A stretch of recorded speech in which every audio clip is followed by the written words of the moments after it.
नमस्ते, कैसे हैं आप सभी। स्वागत है आपका मेंटल स्टैटिस्टिक्स के आपके अपने चैनल पर। और आज के इस स्पेशल सीजन में आप सभी का स्वागत है। सीजन का मतलब काफ़ी दिनों से आप सबकी रिक्वेस्ट आ रही थी कि सर केवीएस की इंफॉर्मेशन के ऊपर एक वीडियो बनाइए और केवीएस के बारे में थोड़ा विस्तार से बताइए कि क्या रिक्रूटमेंट प्रोसीजर है, क्या पूरा सिस्टम है, हार्ड स्टेशन क्या होता है, कैसे वहाँ पर रिक्रूटमेंट होती है, वहाँ का वर्किंग कल्चर क्या है, पढ़ने के लिए कौन सी किताबें चाहिए, बाद में कैसे होता है, ट्रांसफ़र कैसे होता है, जोन क्या होते हैं। ऐसी बहुत सारे सवाल अभी जो नए जुड़े हुए जो कैंडिडेट्स हैं जो कि केवीएस के लिए प्रिपरेशन कर रहे हैं, उनके मन में ये सारी बातें हैं कि सर ये सारी चीज़ें क्या होती है, थोड़ा इसके बारे में भी बताइए। हालांकि इसको लेकर के KVSNI एक सीज़न मैंने पहले भी किया हुआ है, तो ये सीज़न नंबर 2 है। जी हाँ, बिल्कुल एक वेब सीरीज़ की तरह ये आपके लिए एक सीज़न है जहाँ पर एपिसोड 1, एपिसोड 2, एपिसोड 3 करके मैं आप लोगों के लिए ऐसी ही बेहतरीन वीडियोज़ लाऊंगा जहाँ पर आपको केवीएस के बारे में सारी जानकारी बड़ी ही इंटरेस्टिंग, रोचक और एक पर्सनल टच के साथ आपको मैं बताऊँगा। क्योंकि मैंने केवीएस में 5 साल तक सर्व किया है, तो मुझे पता है कि किस तरीके से सारी चीज़ें चलती हैं। तो मेरी बातों से आपको एक रियल टच मिलेगा और रियल ग्राउंड जो रिपोर्ट है मैं आप लोगों को दे पाऊंगा। तो आज की जो शुरुआत है, यानी कि एपिसोड नंबर जो हमारा 1 है, एपिसोड नंबर जो हमारा 1 है वो है हाउ आई फाउंड केवीएस। और एक चीज़ मैं और आपसे कहना चाहता हूँ अभी वीडियो की शुरुआत में ही। अभी आज तो मैं सारी चर्चा इसके ऊपर करूंगा, इसके बारे में बताऊंगा। बाकी आपके मन में भी बहुत सारे डाउट्स होंगे, तो मैं आपसे रिक्वेस्ट करूंगा कि वीडियो के कमेंट्स में आप अपने डाउट जरूर लिख दें, ठीक है। और बाकी मैंने टाइम स्टैम्प भी लगा रखा है। अगर आपको सीधा मुद्दे पे बात करनी है तो आप टाइम स्टैम्प से देख सकते हैं कि मैंने कहां पर कौन कौन सी बात करी है, वो वीडियो की टाइमलाइन से आपको दिखाई दे देगा, ठीक है। यहां पर अभी मैं आपके साथ बात कर रहा हूं इसके बारे में। इसके अलावा आपका कोई भी डाउट हो, किसी भी तरह का कोई डाउट हो, वो आप कमेंट बॉक्स में लिखिए, क्योंकि आज मैं उन सभी डाउट्स को नोट करूंगा और उसके बाद उन्हीं डाउट्स को ध्यान में रखते हुए ये सारा सीजन जो है आगे चलेगा, ताकि आपको किसी भी तरह का कोई परेशानी ना हो और आप केवीएस की अगर आप प्रिपरेशन कर रहे हैं तो 100% स्मूथ तरीके से प्रिपेयर करें। तो चलिए, सीजन 1 का पहले एपिसोड में आप सभी का स्वागत है। मेरा नाम अभिषेक है और मैं दिल्ली का रहने वाला हूं। अब अगर मैं बात करूं कि मैंने केवीएस को कैसे ढूंढा, तो देखिए काफ़ी समय, बहुत पहले की बात है, जब हम स्कूल टाइम में थे, यानी कि जब हम 6th-7th में जब थे, उस समय की बात है। उस समय केवीएस जो है वो केवीएस के नाम से नहीं बल्कि सेंट्रल स्कूल के नाम से जाना जाता था। उस समय स्कूल की ड्रेस भी अलग हुआ करती थी, ब्लू पैंट वाइट शर्ट हुआ करती थी। काफ़ी पहले की बात है और मैं कोई केंद्रीय विद्यालय का स्टूडेंट नहीं रहा हूँ। तो आप सोच रहे होंगे कि सर आपको कैसे पता, क्योंकि आपने जो ड्रेस देखी होगी वो बिल्कुल अलग देखी होगी। तो बात ऐसी है कि जब मैं 6th स्टैंडर्ड में जिस स्कूल में मैंने एडमिशन लिया था, वहाँ पर मेरी क्लास में एक क्लासमेट थी मेरी, वो सेंट्रल स्कूल से हमारे यहाँ आई थी, हमारे स्कूल में आई थी।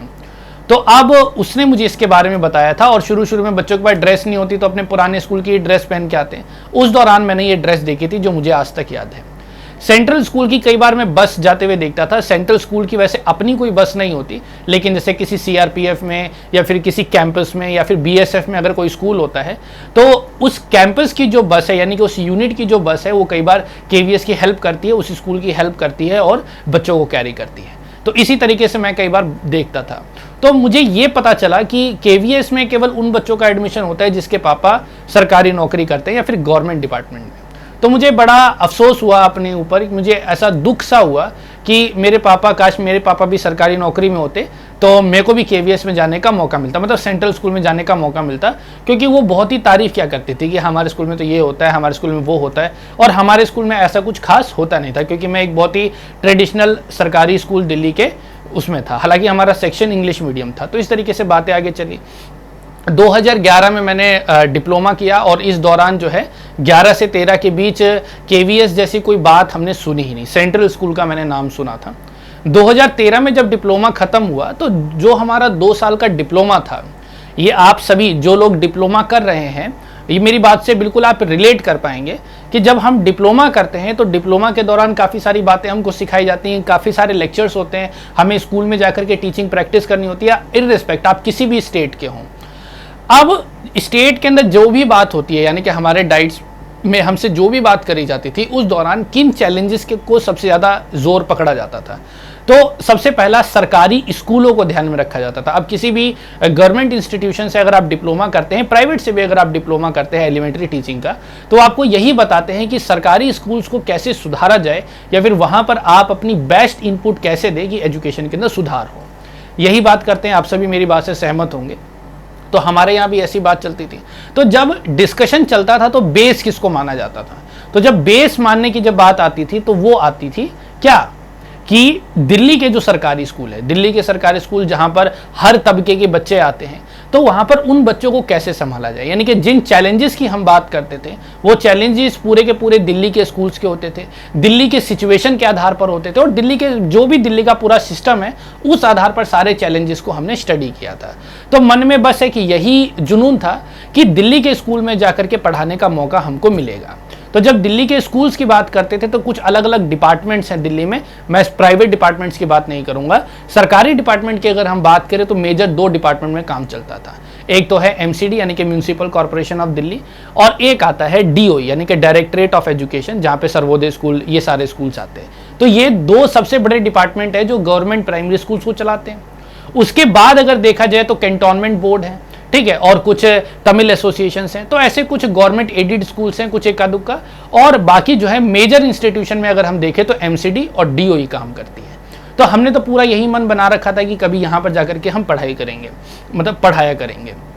तो KVS जैसा किसी भी तरह की कभी भी इस तरह की कोई बात जो है डिप्लोमा के दौरान मेरे या मेरे ग्रुप के अंदर मेरे दोस्तों के साथ तो कभी नहीं हुई कि केंद्रीय विद्यालय जैसी भी कोई चीज होती है, क्योंकि सेंट्रल स्कूल का नाम मैंने तब सुना था, उसके बाद कभी नहीं सुना था।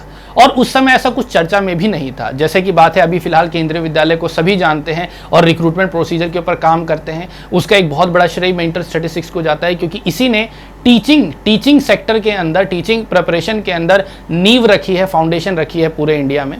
तो आज तो KVS के बारे में सब कोई जानते हैं। लेकिन जब 2013 यानी कि 2013 में जब मैंने डिप्लोमा कंप्लीट किया था, तो 2013 से पहले केंद्रीय विद्यालय के अंदर रिक्रूटमेंट का सिस्टम बिल्कुल अलग था। 2013 से पहले जो रिक्रूटमेंट हुआ करती थी वो B.Ed के बेस पे हुआ करती थी। मतलब आपका बैचलर इन एजुकेशन है और मतलब B.Ed है और ग्रेजुएशन है, तब आप जाकर के प्राइमरी टीचर के लिए अप्लाई कर पाते थे। तो इतना ज़्यादा इसके बारे में कभी डिस्कशन हुआ ही नहीं था। तो हम भी इसके बारे में उतना कुछ जानते नहीं थे। हमें बस दिल्ली के बारे में पता था कि बस एक CTET का एग्जाम देना होता है, DSSB का एग्जाम होता है, उसको देना और सिलेक्शन देना है। फिर धीरे धीरे बात बढ़ी, 13 में कंप्लीट हुआ। 13 में जब जुलाई में कंप्लीट हुआ तो उस समय CTET भी एडवर्टाइज हुआ। तो CTET मतलब CTET का एग्ज़ाम दे दिया।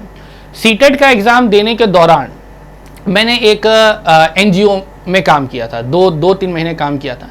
तो उस NGO के साथ जब मैं जुड़ा तो दिल्ली के जो स्कूल्स थे उसके अंदर मेरे को जाने का मौका मिला। मैं बच्चों से मिला, बच्चों से बात करी, ग्राउंड लेवल के बारे में मैंने समझा और मुझे लगा कि यहाँ पर मेरी बहुत ज़्यादा ज़रूरत है। हालांकि उस समय में कोई परमानेंट जॉब पे नहीं था, तो इस तरह की सारी चीज़ें चल रही थी। इसी दौरान क्या हुआ, जुलाई में जो मैंने CTET दिया था और उसके बाद क्या हुआ, इसी बीच अगस्त या सितंबर के दौरान KVS ने रिक्रूटमेंट निकाली, पहली बार रिक्रूटमेंट निकाली, जहां पर जो एलिमेंट्री टीचर थे। हालांकि 2013 से पहले तो मैं कुछ जानता भी नहीं, 2013 के बाद यानी कि 2013 की बात कर रहा हूं, KVS ने अपनी रिक्रूटमेंट की एडवर्टाइजमेंट निकाली और उस एडवर्टाइजमेंट के अंदर उन्होंने कहा कि भैया जिन्होंने डिप्लोमा कर रखा है और जिनकी CTET है वो लोग अप्लाई कर दो। तो मेरा उस समय CTET क्लियर नहीं था। क्यों? क्योंकि जुलाई 2013 में मैंने एग्जाम दिया था और रिजल्ट अब तक नहीं आया था। अगस्त में आई थिंक फॉर्म भरने की बात करी गई थी और तब तक रिजल्ट नहीं आया था, जिस वजह से मैं KVS का फॉर्म नहीं भर पा रहा था। तो इस कारण क्या हुआ कि रिजल्ट थोड़ा और डिले हुआ। लेकिन एक मौका ऐसा आया जब KVS ने क्या किया, उनको ऐसा लगा कि CTET का रिजल्ट अभी पेंडिंग है, तो अभी तो 1 महीने में निकाल देते। पहले CTET का रिजल्ट भी डिले होता था, 2013 की बात है। तो उनको लगा कि भाई अभी जो है अभी करंट CTET वाले बच्चे आएंगे तो उनको भी मौका दिया जाए। तो उन्होंने क्या कर दिया, KVS के अंदर अप्लाई करने की डेट एक्सटेंड कर दी, 1 महीने से डेट एक्सटेंड कर दी, आई थिंक अक्टूबर तक कर दी थी। तो इसी बीच CTET का मेरा रिजल्ट आ गया और उसको मैंने क्वालिफाई कर लिया। तो CTET क्वालिफाई करते के साथ ही मैं एलिजिबल हो गया था कि अब मैं KVS का फॉर्म भर सकता हूँ। तो इस तरह पहली बार मैंने KVS के बारे में सुना और KVS के बारे में मुझे कुछ भी नहीं पता था कि कैसे रिक्रूटमेंट प्रोसीजर होता है, रिक्रूटमेंट प्रोसीजर जैसी क्या चीज़ होती है, इसके बारे में तो कुछ भी नहीं पता था। क्यों? क्योंकि सीधा अकेडमिकली हम स्कूल से सीधा डिप्लोमा में आए थे। डिप्लोमा के बाद आज तक मैंने कभी SSC ये सब इन सब का कभी भी ना तो वेबसाइट खोली है ना तो कोई फॉर्म भरा है, तो इन सब के बारे में मुझे कुछ नहीं पता था और कुछ भी नहीं पता था। सीधा मुझे लगा कि केवीएस है और चलो भर देते हैं, जाना तो है नहीं क्योंकि यहाँ पर एक कोचिंग सेंटर चलता था और बाकी गेस्ट टीचर में मैं दिल्ली में काम भी कर रहा था और घर छोड़ के जाने का मन किसी का भी नहीं करता, आपका नहीं करता, मेरा भी नहीं कर रहा था और मेरा बिल्कुल भी मन नहीं था कि मैं केवीएस में जाऊँ, मतलब केवीएस की नौकरी करूँ, क्योंकि मेरे को लग रहा था दिल्ली में है सब ठीक है। तो फिर क्या हुआ, फॉर्म मैंने भर दिया। फॉर्म भरने के बाद मुझे कुछ नहीं पता कि क्या पढ़ना चाहिए, कौन सी किताब होती है, क्या होती क्या नहीं होती, कुछ भी नहीं पता था और मैं इसको लेकर के बिल्कुल भी सीरियस नहीं था, क्योंकि उस दौरान जो है मैं गेस्ट टीचर भी था और मैंने आपको बताया कि भाई मैं पढ़ाता भी था। तो 2 बजे तक स्कूल, 3 साढ़े 3 बजे से कोचिंग, शाम के 6:30-7 बजे तक कोचिंग चलती थी। उसके बाद मैं घर आता था। सुबह कोई बंदा निकल रहा 8 बजे तक घर आ रहा है तो कोई ऐसा उसको मतलब ऐसा कुछ मिलता नहीं था पढ़ने का टाइम, तो थक भी जाते थे काफ़ी।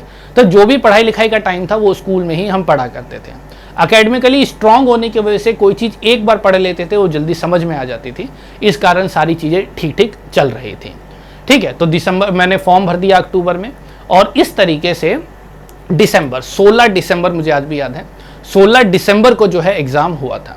16 दिसंबर को एग्ज़ाम हुआ, फिर उसके बाद रिजल्ट की डेट तो मुझको याद नहीं है। रिजल्ट का डेट आया, मुझे याद है मैं नेहरू प्लेस स्कूल में था उस समय, तो एकदम से मुझे पता चला कि भाई रिजल्ट आ गया है। तो रिजल्ट के दौरान स्कूल में ही देखा गया था, एक एक्सेल शीट में आई थी रिजल्ट, तो उस दौरान पता चला कि मैंने क्वालिफाई कर लिया है फॉर इंटरव्यू। अराउंड 6000 बच्चे थे, तो 6000 बच्चे सिलेक्ट हुए थे, 2000 के करीब वैकेंसी आई थी, तो उसके अंदर 6000 बच्चे सिलेक्ट हुए थे और कट ऑफ की जो मार्क आई थी, कट ऑफ मार्क आई थी 82, 120 में से कट ऑफ बनी थी।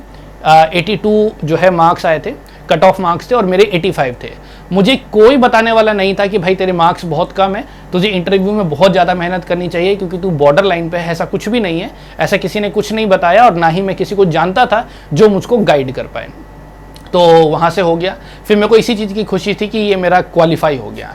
फिर उसके बाद इंटरव्यू हुआ। इंटरव्यू के बारे में मैं किसी और दिन बहुत अच्छे से बताऊंगा कि मेरा पूरा इंटरव्यू का एक्सपीरियंस कैसा था।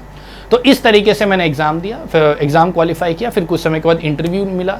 फिर इंटरव्यू जो था दिल्ली में ओल्ड जेएनयू कैंपस के अंदर जो बाबा गंगनाथ मार्ग पे जो दिल्ली रीजनल सेंटर है उसी के साथ में जो स्कूल है, एक तरीके से समझ लीजिए दिल्ली रीजनल सेंटर में ही हमारा इंटरव्यू लिया गया था। उस समय पूरे इंडिया के सभी कैंडिडेट्स का इंटरव्यू दिल्ली में ही हुआ था।